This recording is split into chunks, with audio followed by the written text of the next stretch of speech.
संपूर्ण जगत के जय जयकार करने और विजय स्वीकार करने से विजय की सार्थकता सिद्ध नहीं होती। विजय की सार्थकता सिद्ध होती है शत्रु की स्वीकृति से। और आज मेरे शत्रु ने मेरी विजय को स्वीकार नहीं किया। एक साधारण से सैनिक ने नकार दिया मेरी इस विजय को। मैं आपके शब्दों का अर्थ नहीं समझ पा रही महाराज। क्या करेंगी आप समझकर?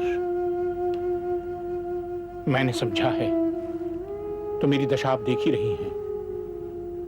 पराजय ने जन्म दिया है इन शब्दों को। इस पराजय ने मेरी आत्मा को मत दिया है।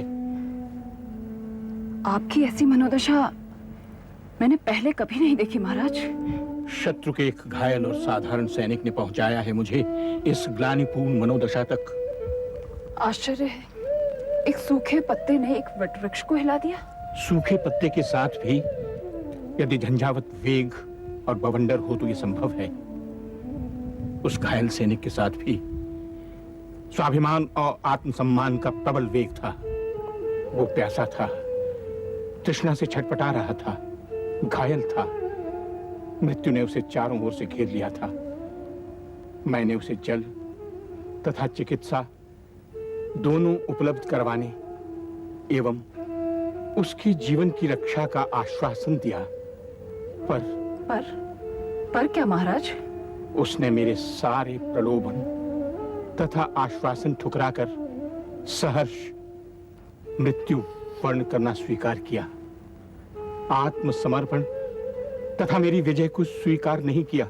शत्रु के साधारण सैनिक के शब्द और उसके व्यवहार को इतना महत्व क्यों दे रहे हैं सम्राट? वो साधारण अवश्य था,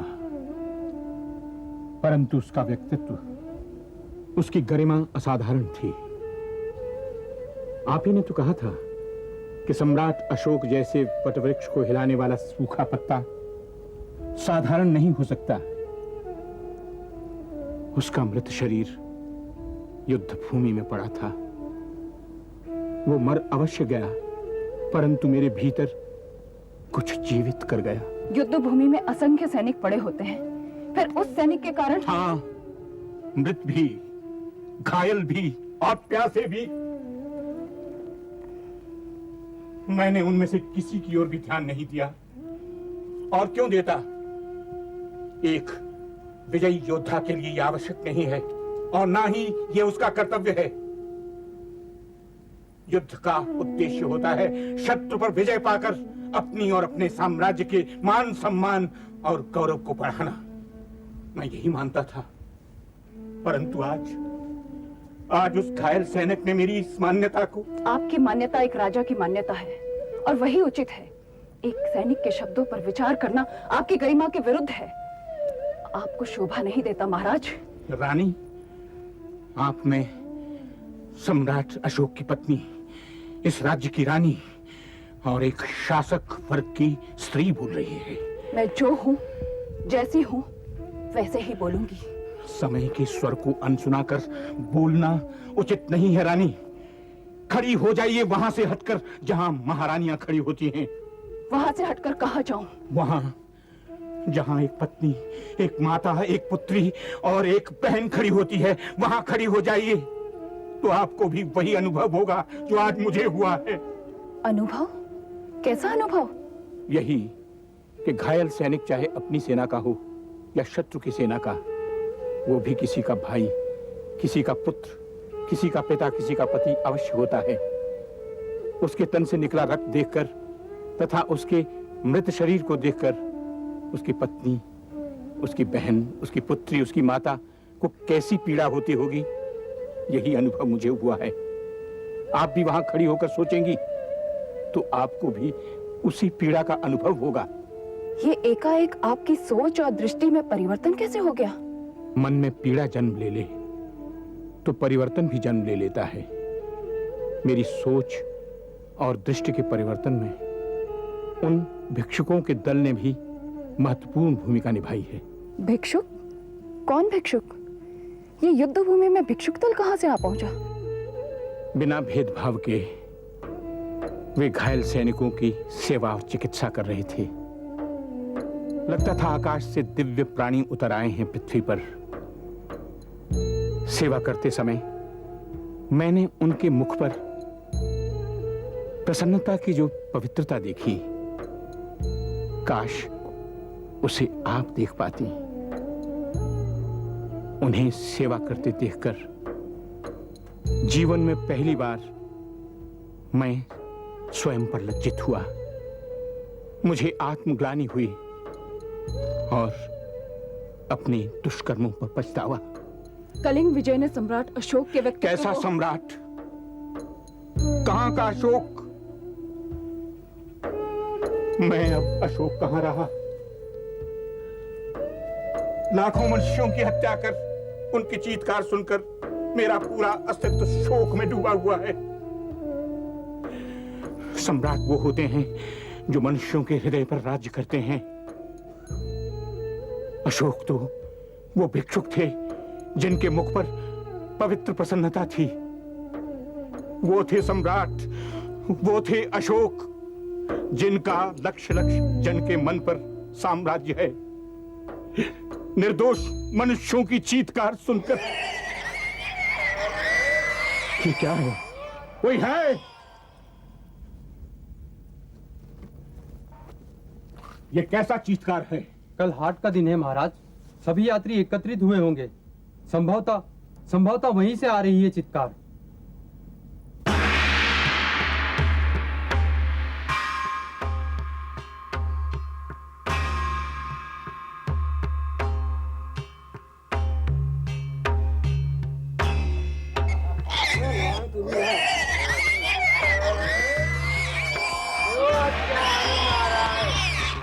ये क्या हो रहा है यहां? बंद करो ये! तुमने जो पीड़ा इस पशु को पहुंचाई है, क्या तुम उसे इसी क्षण मिटा सकते हो ताकि ये फिर से अपने पैरों पर खड़ा हो सके? आज से मेरे राज्य में पशु हत्या नहीं होगी। यदि किसी ने मेरी आज्ञा का उल्लंघन किया तो उसे कठोर दंड दिया जाएगा।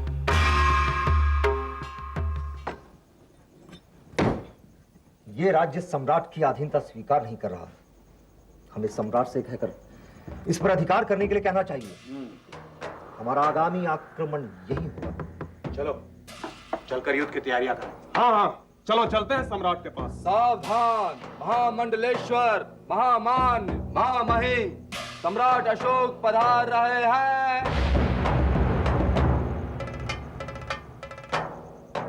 ऐसा वाद विवाद चल रहा था यहाँ। सम्राट के राज्य की सीमा का विस्तार तक्षशिला से अंग देश तक है। केवल यही एक राज्य है जो सम्राट का आधिपत्य स्वीकार नहीं करता। हमें इस पर अधिकार करना होगा सम्राट।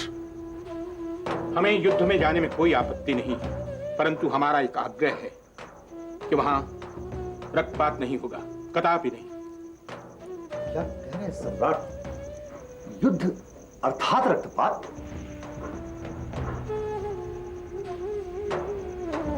जिस युद्ध में रक्तपात हो उसमें हमें कोई रुचि नहीं। महाराज की जय हो। आओ खल्लातक आओ। सम्राट दीर्घायु हो। युद्ध की इस विजय ने आपके मुकुट पर एक और रत्न जड़ दिया है महाराज। हम सबको आप पर गर्व है और राज्य का महामंत्री होने के नाते मुझे तो आप पर विशेष रूप से गर्व है। हमारी अनुपस्थिति में यहां सब कुशल तो था। आपके द्वारा सौंपे गए हर कार्य को मैंने कुशलता पूर्वक संपन्न किया है। राज्य में ऐसा कोई भी व्यक्ति नहीं जो आपके विरुद्ध सर भी उठा सके।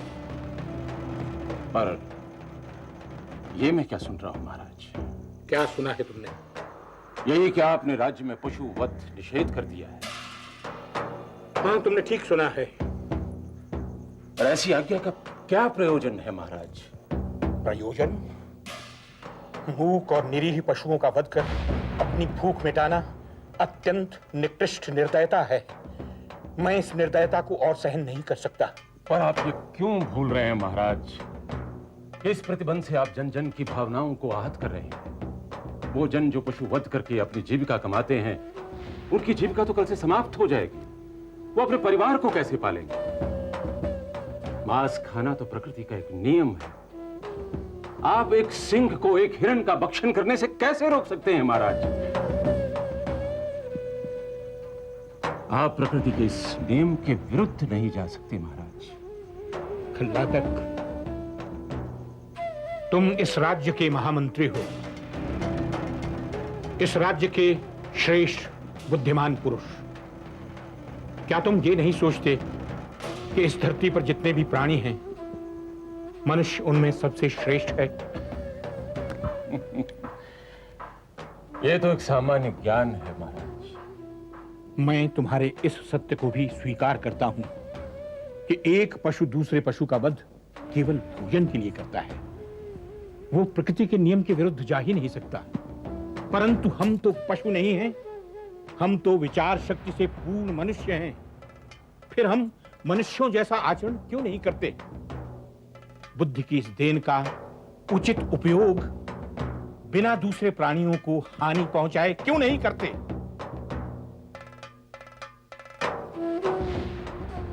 तुम्हारी माता को विधवा हुए कितने वर्ष हुए? यही कोई 12 वर्ष हुए होंगे महाराज। अर्थात विधवा होने पर उन्हें शाकाहारी बनने पर बाध्य होना पड़ा। वे शाकाहारी हैं, किंतु तुमसे हीन तो नहीं। नहीं मित्र, उच्च और नीच मात्र मस्तिष्क की दशा है। मुझे आशा है कि तुम मुझसे सहमत हो, क्योंकि ये मेरा अंतिम निर्णय है और मेरी प्रजा को भी मेरा ये निर्णय स्वीकार करना होगा। हाँ महाराज। इस विषय को हम आज यहीं स्थगित करते हैं। मुझे आवश्यक व्यक्तिगत कार्य है। इस विषय पर हम फिर चर्चा करेंगे, किंतु ध्यान रहे मेरी इस आज्ञा का कठोरता से पालन हो।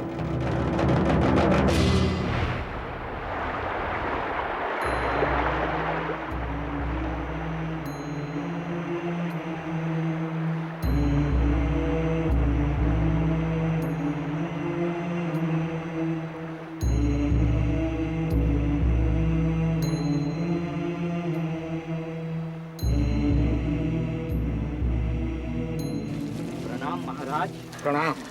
आप और यहाँ आपका स्वागत हो। आपकी किसी आज्ञा का पालन करना होगा। भिक्षुक, तुम तो बुद्ध के अनुयायी हो, फिर भी मेरी आज्ञा का पालन करने के लिए तत्पर हो। ये विरोधाभास कैसा? महामान्य, हम आपके राज्य में रहते हैं। जीवन के अंतिम उद्देश्य अनुसार तथागत के प्रति समर्पण ही हमारा उद्देश्य है, परंतु दैनिक क्रिया में हमारे सम्राट की आज्ञा ही प्रधान रहेगी। परंतु मैं तो स्वयं बौद्ध मत स्वीकार करने का इच्छुक हूं। क्या क्या ये सत्य है? हाँ, बौद्ध मत स्वीकार करने के लिए क्या क्या नियम है? मुझे ज्ञात हुआ है कि पहले मुझे सर मुंडाना होगा, और जब मैं बौद्ध बन जाऊंगा तब आप मुझे झोला देंगे। नहीं, ऐसा नहीं है। एक प्रणाली का अनुगमन करना होता है। धीरे धीरे उसका अनुसरण करते हुए एक अपेक्षित स्तर तक पहुंचा जाता है। क्या ऐसा ना करने पर मैं बौद्ध नहीं बन सकता? निश्चित ही बन सकते हैं। आप शासन करते हुए या गृहस्थ जीवन व्यतीत करते हुए भी बौद्ध मत का पालन कर सकते हैं। आप तथागत के शिष्य बन सकते हैं, परंतु उनके कार्य में भाग लेने के लिए आपको उनके द्वारा दिए गए कठोर नियमों का पालन करना होगा। सम्राट, सर्वप्रथम आप ही ये निश्चित कर लें कि बौद्ध मत अपनाने के लिए आपको क्या क्या करना है।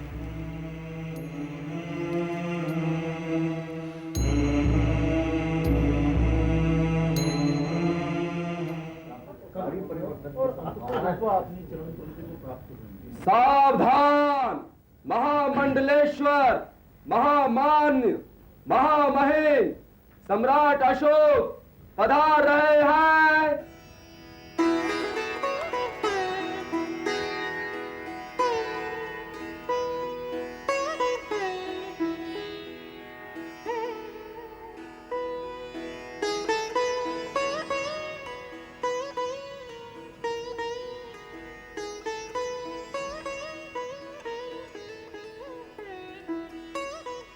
आज मैंने आप सभी विशिष्ट और महत्वपूर्ण जनों को एक विशेष कारण से बुलाया है। आज मैं आपसे राजकार्य संबंधी चर्चा नहीं करूंगा। सत्य तो यह है कि इन दिनों मेरे हृदय में एक विस्मयकारी परिवर्तन हुआ है। कलिंग युद्ध के रक्तपात ने मेरे हृदय को विदीर्ण कर दिया है, खंड खंड कर दिया है। इससे पूर्व कि मैं कोई रचनात्मक अथवा अर्थपूर्ण कार्य आरंभ करूं, मैं अपने अशांत मन को शांत करना चाहता हूं। मैंने इस पर भी गंभीरता से विचार किया है कि भविष्य में अकारण ही किसी ढंग का रक्तपात मेरे राज्य में नहीं होगा। इस राज्य का सम्राट होने के नाते मैंने यह भी निश्चय किया है कि भगवान बुद्ध द्वारा बताए गए सिद्धांतों के अनुसार ही मैं शासन करूंगा और उन्हीं सिद्धांतों के अनुसार जीवन यापन करूंगा।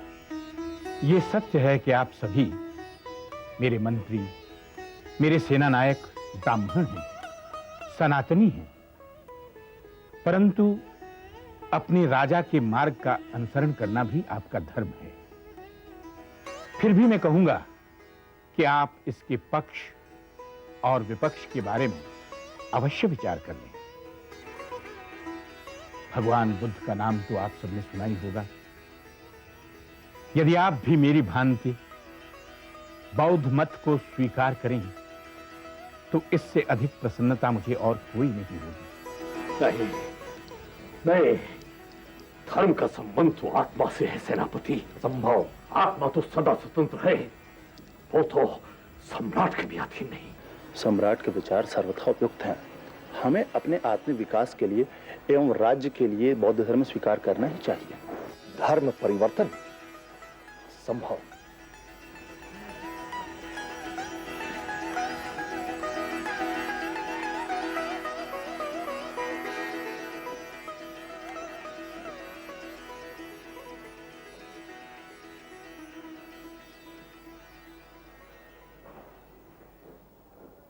महामान्य,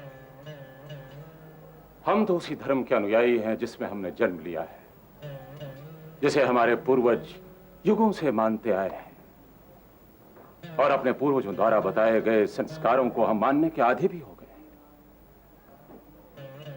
आज आपकी इच्छा धर्म परिवर्तन आरंभ करने की हुई है, जो संपूर्ण रूप से आपका व्यक्तिगत निर्णय है। फिर भी आप हमारे सम्राट हैं, जिन्होंने ऐसे निर्णय को हमारे सामने प्रस्तुत किया है। महामान्य, हम में से कई मंत्री, कई सेना नायक और विधायक यहां पर उपस्थित हैं, जो आपकी भावनाओं को आहत किए बिना ही आपका संग चाहते हैं। यद्यपि व्यक्तिगत रूप से आपके मत के साथ उनका भेद हो सकता है, उसी प्रकार कई ऐसे और भी नागरिक हैं जो आपके विचारों से सहमत हैं। मैं उन सभी गणमान्य व्यक्तियों की ओर से आपसे पूछने का इच्छुक हूं कि ऐसी स्थिति में आपकी क्या प्रतिक्रिया होगी? मैं जानता था कि तुम ये प्रश्न उठाओगे। मेरा उत्तर भी सुन लो। मेरी ओर से कोई प्रतिक्रिया नहीं होगी, क्योंकि मेरा विश्वास स्वतंत्रता में है। यदि कोई अपने धर्म का पालन करना चाहता है तो वो वैसा कर सकता है। मैं आग्रह से या बलपूर्वक बौद्ध धर्म अपनाने के लिए नहीं कहूंगा, परंतु यदि मेरे राज्य या राज्यसभा में आपके कार्य मेरी इच्छा के प्रतिकूल होंगे तो आपको सभा से बहिष्कार का दंड भी भोगना होगा। और यदि आप अपने धर्म का पालन करते हुए बौद्ध धर्म का सम्मान करेंगे तो आपका स्वागत होगा। सम्राट की जय हो! सम्राट की जय हो! अपने सम्राट की भांति मैं भी बौद्ध मत स्वीकार करता हूं। सम्राट, मैं भी बौद्ध धर्म स्वीकार करता हूं। मैं भी यह धर्म स्वीकार करता हूं। मैं भी यह धर्म स्वीकार करता हूं। आप में से वे सभी जो बौद्ध मत को अंगीकार करने के इच्छुक हैं, ध्यान रखें कि भगवान बुद्ध द्वारा बताए गए मार्ग और नियमों का पालन करें। आप राज्य के नागरिकों में भगवान बुद्ध के सिद्धांतों का प्रचार करें, परंतु बलपूर्वक किसी भी नागरिक को परिवर्तित करने का प्रयत्न न करें। अपना उद्देश्य अत्यंत ही सहज सुलभ भाषा में प्रकट करें ताकि वे स्वेच्छा से उसे अपना सकें।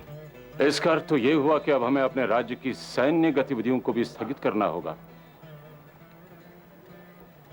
अब इसकी क्या आवश्यकता रह गई है महामान्य? इस राज्य के महामात्य से मुझे ऐसे निराधार प्रश्न की आशा नहीं थी। मैंने अन्य राज्यों पर आक्रमण न करने का निर्णय लिया है और इसका अभिप्राय यह भी नहीं है कि मैंने आत्महत्या करने का निश्चय कर लिया है। हमारी सेना हमारे देश और हमारे नागरिकों की सुरक्षा के लिए जैसी है वैसी ही रहेगी। अब वो आक्रमण के लिए नहीं, सुरक्षा के लिए रहेगी। अर्थात आप मुझसे यही कहना चाहते हैं ना कि अब राज्य में मेरी सेवाओं की कोई आवश्यकता नहीं रही। ये विचार तुम्हें आया कैसे? महामान्य, मेरे लिए बौद्ध धर्म स्वीकार करना संभव नहीं। क्या तुम बौद्ध मत का सम्मान नहीं करते? अवश्य करता हूं, निस्संदेह करता हूं। सम्मान करते हो तो मेरे कहने योग्य क्या रह जाता है? मैं भी तुम्हारे धर्म का सम्मान करता हूं। हम दोनों ही एक दूसरे के धर्म का सम्मान करते हैं। अंतर केवल इतना है कि मैंने बौद्ध धर्म को स्वीकार किया है। महामात्य के रूप में जैसी सेवा करते रहे हो, भविष्य में भी राज्य की उसी भांति सेवा करते रहो। मैं आपका आभारी हूं सम्राट।